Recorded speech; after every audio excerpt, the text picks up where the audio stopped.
私の意味を知らねえだろ、ベイビー。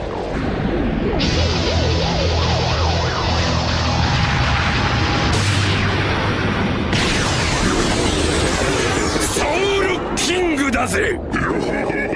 Yo, what's up everybody? It's your boy Reggie here, back with you for another video. Welcome back to the House of Animation, where we have discussions and reviews about our favorite anime and cartoons. And for today's video, I'm doing part 4 of my Straw Hat power-up series, where I'm going through each of the Straw Hats and talk about what power-ups I need them to have by the end of Elbaf. And obviously from the intro, you can see that we're talking about Soul King Brook. But before we get into that, please make sure to comment, like, and subscribe if you like this type of content and you want to see more videos like this. So without any more waiting, let's drop the intro.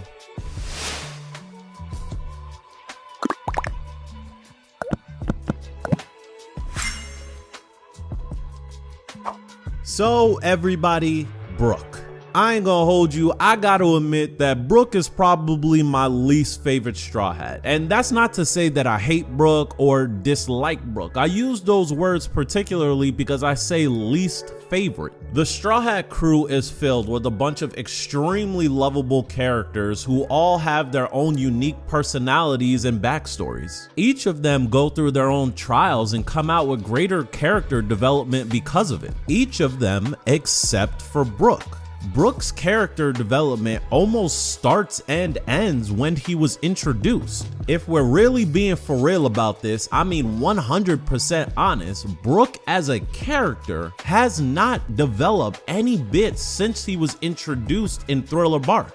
Even after the 2-year time skip, I would argue that was more of a power development rather than a character development. And that's why I titled the video that Brook is the forgotten Straw Hat, because it damn near feels like Oda forgets about him when it comes to important battles or even character development. And I'll touch on this later on in the video, but characters' abilities almost directly link to their character development. And one of the reasons why I think Brook's abilities have stagnated since the 2-year time skip is because of that lack of character development. But I'll touch on more of that later on in the video. The purpose of this video is to talk about how strong Brook is in comparison to where I think he should be by the end of this story. Just like I have said in my previous videos, all 3 of them before this, that the Straw Hats are near endgame levels when it comes to the One Piece story, and half of the Straw Hats can't even touch your average Logia user. And I know some of you wonder why I focus so much on the fact that he can't fight a Logia user, and that's because I feel like almost every Straw Hat at this point, where we're talking about the crew of the future Pirate King, they all should be able to inflict damage on any type of opponent. And I'm not saying level, I'm saying type.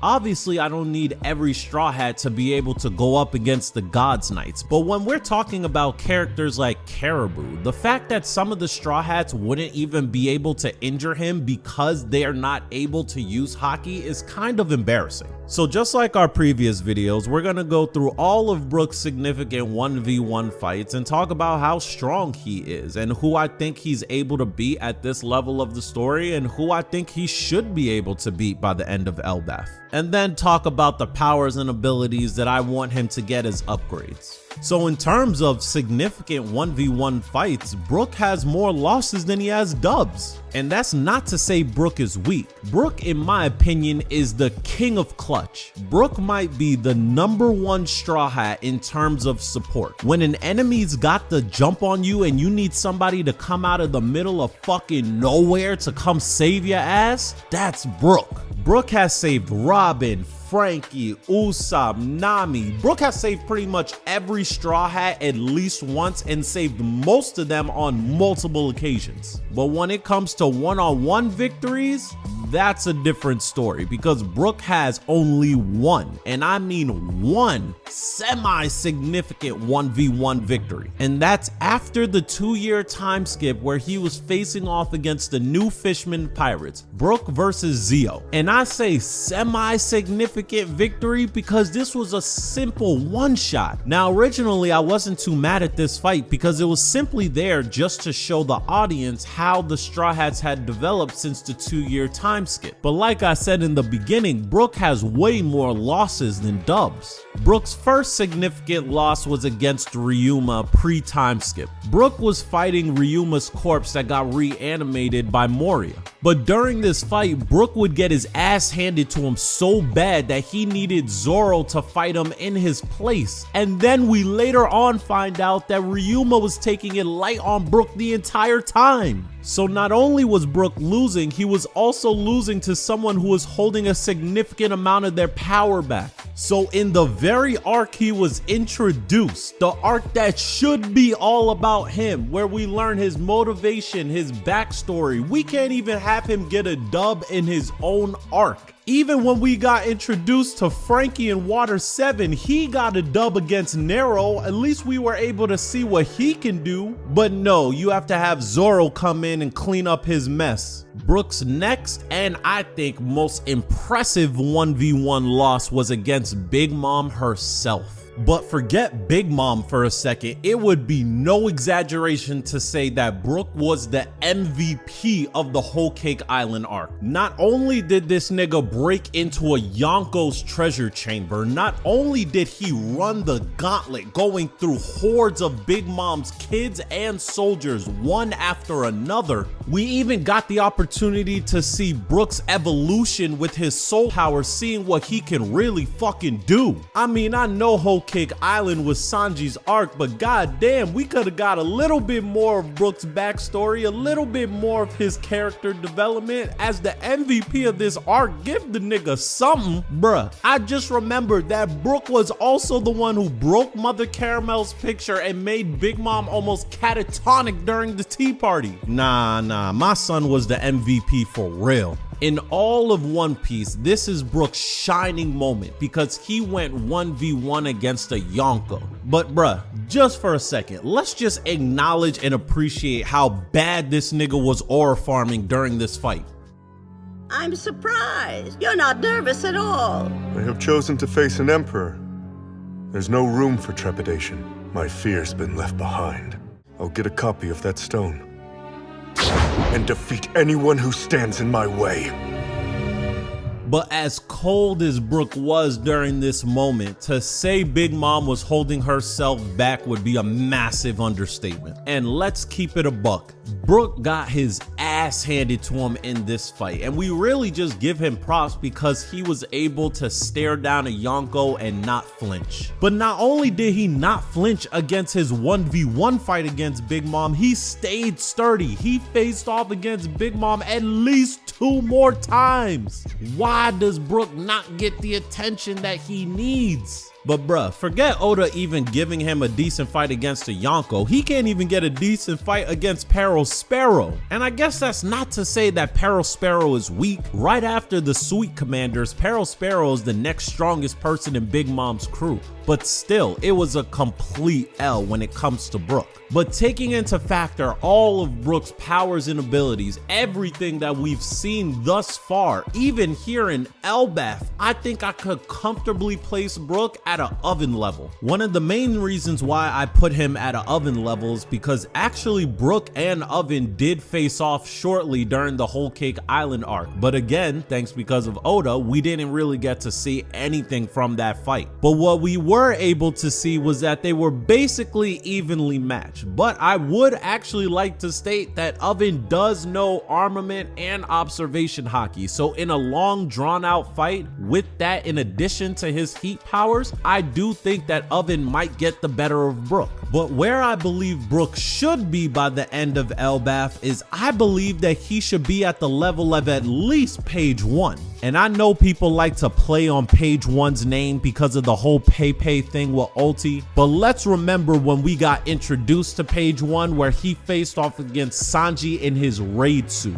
That fight was fucking amazing. We were looking at page 1 like he was a dog. And the fact that he was able to run the ones with Sanji was extremely impressive. And I do think Brook would be able to compete with page 1 with a little bit of upgrades. So now let's get into the upgrades that I want Brook to get by the end of Elbaf. And it's not too much really. Even when we look at Brook's natural strength, Brook was able to defeat one of the numbers during the Wano arc. And let's remember that Big Mom herself said that the numbers were failed experiments trying to recreate Oars, but each one of them were as big and as strong as Oars Jr. was, where it took the entire Straw Hats pre-time skip just to beat him. And Brook was able to take out one of the numbers single-handedly in a one-shot. So that shows you bare minimum he's as strong as all of the Straw Hats were pre-time skip. And by that same logic, he's stronger currently than a pre-time skip Zoro, which I already know is gonna make some of y'all tight. So the first upgrade I need Brook to get is that he needs observation and armament haki. It's not even a debate. Brook is not weak and one of the stronger tier members in all of One Piece. He definitely should have haki by this point of the story. Let's remember, even during the Whole Cake Island arc, there was much weaker people than Oven who had haki. So if I'm gonna put Brook at an Oven level, he needs to be stronger than the people I think Oven is stronger than. The next upgrade I need Brook to get is I need him to be way more adept with his level of control when it comes to his ice abilities. Now ironically, even though Brook was a complete non-factor when it came to Peril Sparrow, I would like Brook's ice abilities to somewhat mimic what Peril Sparrow is able to do. See, I don't think what's gonna make Brook strong is focusing on his level of haki or his speed, endurance, defense. I think what's gonna make Brook strong is focusing on his hacks. See, Peril Sparrow was heavily Devil Fruit dependent, but what he could do with his Devil Fruit was pretty amazing. He was able to immobilize people with his candy, very similar to what Brook has been able to do on multiple occasions, but to a much higher degree, he's been able to make candy arrows. He's been able to make a candy arm, a candy sea slug where he could travel on the ocean. He's also been able to make candy shields that he can encase himself in for defense. Brook's Devil Fruit allows him to channel the chills of the underworld through his soul to be able to create ice powers. So if he was able to expand his abilities to the level that Peril Sparrow was able to expand his heavily Devil Fruit abilities, I think that would take Brook to the next level. Now lastly, remember when I said early on in the video that the development of characters' powers and abilities I think are almost directly linked to their character development. As Robin developed as a character, she developed her Demonio form. As Sanji developed as a character, he started to unlock his Germa powers. So in Elbaf, it seems that we're starting to pay a little bit more attention to Brook and his backstory. I would like him to develop the ability to awaken his Devil Fruit. So what I would like Brook to be able to do as the King of Clutch, I would like Brook to be able to revive the souls of his dead crewmates to be able to assist him in battle. Imagine with the awakening of Brook's Revive fruit, he was able to help revive the souls of his dead crewmates so he could have an army of souls fight with him. Brook could have an army of the dead fight alongside him. And what would be better was that those people fighting alongside him would be his old crewmates. And it seems that currently in Elbaf, Oda finally remembered Brook as a character, and we're starting to get into a little bit of his backstory with him and Gunko. So I think it'd be a great opportunity to develop Brook as a character so we could develop his powers. So if we get Brook these upgrades, armament haki, observation haki, an improvement to his ice-based powers to the level of Peril Sparrow, and an awakened Devil Fruit where he's able to awaken his dead crewmates and fight alongside them, I think it would bring Brook to page 1 levels. So comment below and let me know what you think of these upgrades that I want Brook to have. Do you think these upgrades are enough? Do you think they're not enough? Do you think I'm underestimating how strong page 1 is and what Brook would need to be to get to those levels? Comment below and let me know. But with that,